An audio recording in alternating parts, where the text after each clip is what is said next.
Good morning, my name is Chris Adam with Youth Pledge for Employers. I'm delighted to be joined by Jack Barnard from the Sutton Ship Company. Hello, Jack. Good morning, nice to see you. Good morning, nice to see you too, and thank you for giving me your time this morning to speak with me. And I guess my sort of first question has to be, can you tell me a little bit about the Sutton Ship Company and what it is you do? Yes, certainly. Well, I'm the project manager for the Sutton Ships Company. So we are a large organisation, a charitable organisation based in Woodbridge in Suffolk. And we are reconstructing the Sutton ship, which was the burial ship found at Sutton in 1939. So the reason we're doing this is because all of the treasures, the amazing treasures that were found within the burial ship, have been replicated or repaired or put on display, but nobody's ever attempted to build the ship. So that's what we're doing. It's such a fantastic initiative to hear about, and as I say, sort of especially something that, as I say, is sort of been long in the waiting, as you say, something that no one's actually thought about doing before. What kind of sort of people and roles do you have working on the project to facilitate the end goal of restoring the ship? Okay, so if you actually walked into the long shed where we are, you'd think that we really just had people building the ship, but what's happening behind the scenes is we have 130 people, a handful of people are paid and the rest are volunteers, running the organisation as you would any other organisation. So although we have researchers and archaeologists and shipbuilders, we also have people doing our social media, we have people doing our financial paperwork, we have people doing recruitment, health and safety, filling in forms, all of the administration that you would have with any large organisation. We also have a large group of people who are meeting and greeting the public, because this is a very iconic project which is being watched by people across the world. We get an awful lot of visitors, so the people that stand there day in, day out and share what we're doing are very, very important and very skilled, because they've had to learn everything about the history of the project as well as what's going on in front of everybody, which is the actual building using Anglo-Saxon tools and techniques, which again is not something you see in the UK now. You touched on a little bit about it there, about this being a project, in the public eye, if you see what I mean, and say something that, whether it be your volunteers or local people or people around the world are passionate about. How does it feel and sort of differ for you managing a project that is, as in the public eye as this, in comparison to maybe a previous project? It's very different. So I've project managed in sort of large corporate organisations on a very different subject matter, usually things like the installation of software or training of people. So actually having a practical project in front of you which everybody can view is a completely different way of project managing something, because you have to be very aware of the public that are coming in and the photographs that they take. So when it comes to compliant and making sure that everything is done safely, you have to be absolutely on the button. You can't afford for anybody to see anything happen that shouldn't actually be taking place. So we do a lot of internal training, even though the majority of people are volunteers. We put them through rigorous sort of health and safety training to make sure that they are doing it correctly and they're not going to hurt themselves or anyone else. The other thing is, I suppose, that we have a lot of press coverage and people wanting to write magazine articles. So that really has thrown us into a new area for all of us. Being in front of a camera is something that none of us have done before. Speaking to reporters is quite a fine art. So these are all things that we've had to learn pretty much on the job, really. And you start to learn how these other industries interact with a kind of an interesting site or something that is newsworthy. And you touched on a little bit there about the different skills that you've had to learn along the way. If you had to look at your role on a day-to-day basis, what personality traits and soft skills would you find serve you well in your role on a daily basis? Having very good communication and interpersonal skills is really important. Working with volunteers is quite different from working with employees. Employees have chosen to do that job, to be paid for that job, and there's an expectation that they'll do certain things on their job description. When working with volunteers, yes, they do apply for their roles, but you have to remember they're volunteering and that actually their time is their own. And so if you need things to be done, you have to be very clear about what it is you want and when you need it, so that their timeframes and your timeframes meet in the middle. So there's, you know, an element of negotiation there, you know, and you don't have the same comebacks if an employee is perhaps not performing in the way that you wanted them to.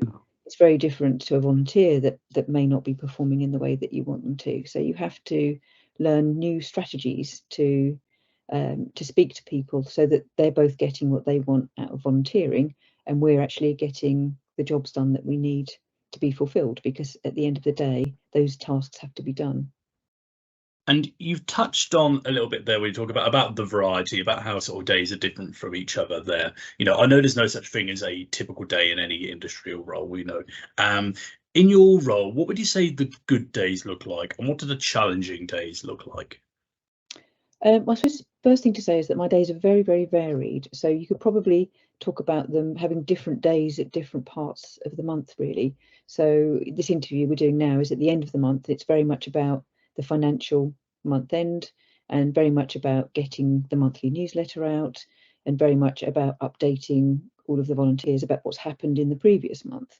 If you spoke to me next week, it would all be about project planning. It would be about finding timber for the build. It would be about making sure our stores have everything in them that they need, you know, sort of paying invoices on a daily basis.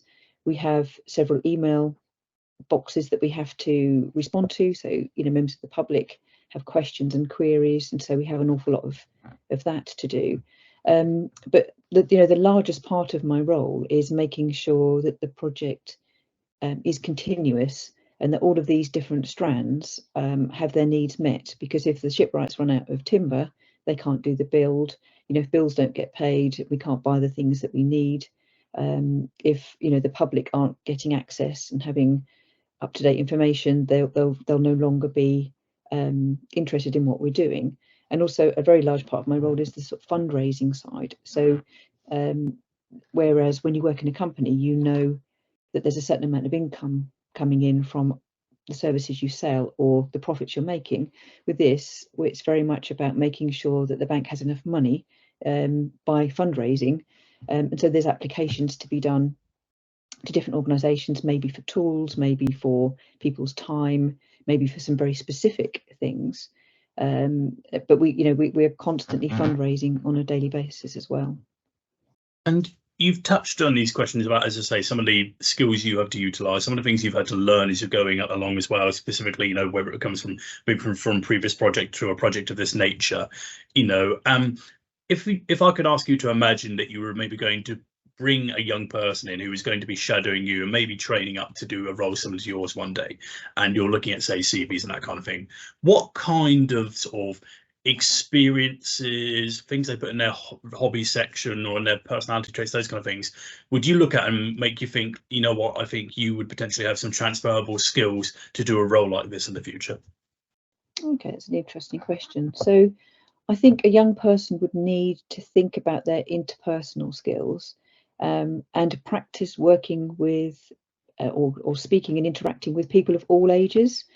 It can be quite apparent sometimes a young person has obviously communicated very well with their own age group, but the age group of the people that we're working with here is vast. It's from children to 90-year-olds, and so that's quite a skill to adapt yourself to be able to do that.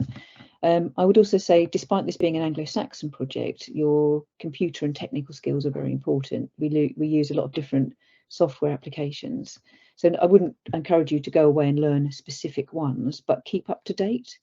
You know, so if you get an opportunity to use something like a note-taking online facility, you know, have a practice with those and get used to the sort of functionality. Because if you can hit the ground running when you come into an organisation, you know, you'll feel much more useful when you get there. Other things in this particular role, the whole sort of planning and forward looking, it's quite a skill really to try and work out exactly what it is you need in a week's time, a month's time, or 6 months' time. So, you know, any opportunity they might have to work alongside people, who are doing that kind of thing. So, you know, it could be at home with your parents. You know, you might not realise it, but your parents are planning how they're spending their money this month, or, you know, when they're going to go on holiday, how they're going to fund Christmas, or organise the people around different events. You know, that is a really good skill to have, because you can learn to juggle things and get used to ordering things. Being sort of organisational skills would be really important. And, you know, this leads to quite wonderful final question, actually. And you've touched a little bit about, you know, some of the things you've had to learn, the journey you've gone to the project where you are now. And, you know, that last question was all about advice, and it's what this final question is about as well, which is, if I could ask you, Jack, to go back and speak to, say a 17, 18-year-old Jack, you know, you're about to go out on your career path again, and taking into account some of the things you've learned along the way, what's the one piece of career advice you would go back and give to your younger self?